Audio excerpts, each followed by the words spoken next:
รู้ว่าจัก10 ปีแล้วพี่น้องสาวอิมบ่ได้กินแกงหน่อไม้สร้างไผ่ค่ะคันบ่กลับมาอยู่บ้านก็บ่ได้กินหน่อไม้ชนิดนี้ค่ะหน่อไม้สร้างไผ่สมัยสาวอิมเป็นเด็กน้อยนี่มีประโยชน์กับคนอีสานบ้านสาวอิมขนาดค่ะพี่น้องเพราะว่าลำต้นของเพิ่นนี่เฮ็ดทั้งตะแคเฮ็ดทั้งที่อยู่อาศัยเฮ็ดทั้งหัวหาวครับพี่น้องก็ใส่ลำไม้สร้างไผ่ค่ะและที่สำคัญหน่อของเพิ่นก็กินได้กินแซ่บครับพี่น้องสมัยแต่เป็นเด็กน้อยสิมีหน่อไม้สร้างไผ่นี่ล่ะค่ะพี่น้องที่ปลูกกันแทบทุกบ้านค่ะอย่างที่เซาอิมเว้าไปในข้างต้นนั่นล่ะพี่น้องลำต้นของเพิ่นน่ะเอาไปใช้ประโยชน์ได้หลากหลายค่ะไอ้หน่อไม้มาแล้วปอกเรียบร้อยค่ะป้าเซาอิมสิเป็นคนจักหน่อไม้ค่ะจักหน่อไม้คือหยังกันหลายๆคนคู่มือนี่เด็กรุ่นใหม่ก็สิบ่ฮู้แล้วค่ะก็คือการฝานหน่อไม้เป็นชิ้นบางๆหั่นล่ะพี่น้องทุกมื้อนี้เฮ็ดบ่เป็นกันแล้วค่ะพี่น้องเพราะว่ามีมีดสองคมขายค่ะสมัยแต่ก่อนเซาอิมเป็นเด็กน้อยคำว่ามีดบางมีดสองคมบ่เคยมีค่ะบ้านทุกหลังสิมีแต่ผ้าค่ะพี่น้องผ้าก็ต้องคมอีหลีค่ะจนสามารถที่สิจักหน่อไม้ซอยหน่อไม้เป็นเส้นบางๆได้ค่ะไอติมเป็นคนคั่นจะนางค่ะซุมื้อนี้ก็บ่มีการคั่นจะนางแบบนี้แล้วเพราะว่ามีเครื่องปั้นค่ะสมัยแต่ก่อนสิมีการคั่นมือแบบนี้แล้วก็ตำใส่โคกค่ะพี่น้องสาวอิมเชื่อว่า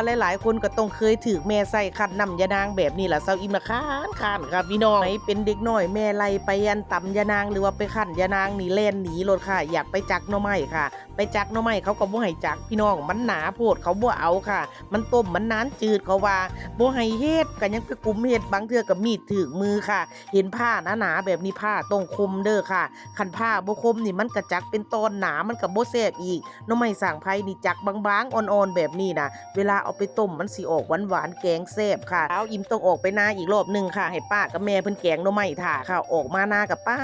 มาเบิ่งเลยค่ะนกปากห่างค่ะเซาอิ่มไปหาคำตอบมาแล้วบินเต็มถึงฟ้าอยู่ค่ะเถียงนาน้อยพี่น้องเอ้ยบ่แม่นเถียงนาน้อยคอยรักเด้อค่ะพอได้เซาแดดเซาฝนพอได้ลบแดดลบฝนค่ะพี่น้องฝนตกแห้งก็อยู่บ่ได้คือเก่าหั่นล่ะค่ะมันบ่มีฝาฝนสาดค่ะอีกจักหน่อยทุ่งนาผืนนี่ค่ะพี่น้องสิกลายเป็นทุ่งนาสีทองแบบเหลืองอร่ามสวยสุดลูกหูลูกตาค่ะเพราะว่านาทงนี่เป็นนาผืนบักย้ายนึงพี่น้องเหลียวไปทางใดก็สิมีแต่ห่วงข้าวสีทองตะสะอ่อนพี่น้องเอ้ยไอ้ปุ๋ยนาเสร็จแล้วปิดน้ำเสร็จแล้วสาวอิ่มก็สิเมื่อล่ะค่ะมาฮอดบ้านแม่แล้วก็แกงหน่อไม้ท่าแล้วเหลือขั้นตอนสุดท้ายใส่หมักบวบลงไปล้อหม้อเดือดจักแป๊บนึงให้หมักบวบมันอ่อนมันยอบให้หมักบวบมันสุกซะก่อนแล้วเฮาจังใส่ผักอันอื่นเป็นอันสุดท้ายค่ะเพราะว่าหมักบวบมันสิสุกยากกว่าหมู่ค่ะหลังจากหมักบวบอ่อนแล้วหมักบวบสุกแล้วก็อีตูสังแงะนี่ล่ะค่ะพี่น้องแกงหน่อไม้สีแซ่บนี่บ้านเฮานี่เสน่ห์มันอยู่น้ำผักอีตูสังแงะค่ะแล้วเฮาก็ใส่น้ำตาลกับผงชูรสลงไปน้ำตาลนี่ใส่เพื่อที่สิตัดรสนิดนึงเด้อค่ะ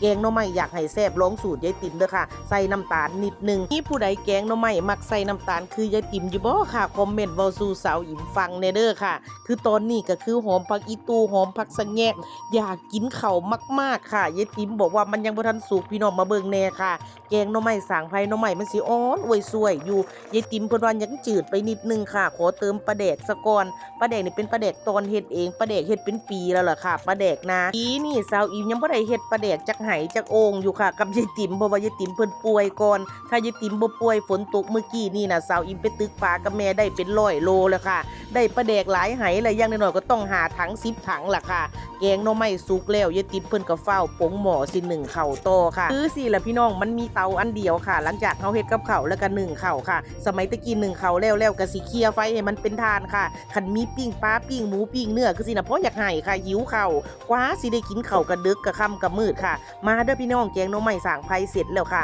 เป็นตาแซ่บค่ะมากินน้ำเซาอิ๋มมาแซ่บๆน้ำกันค่ะ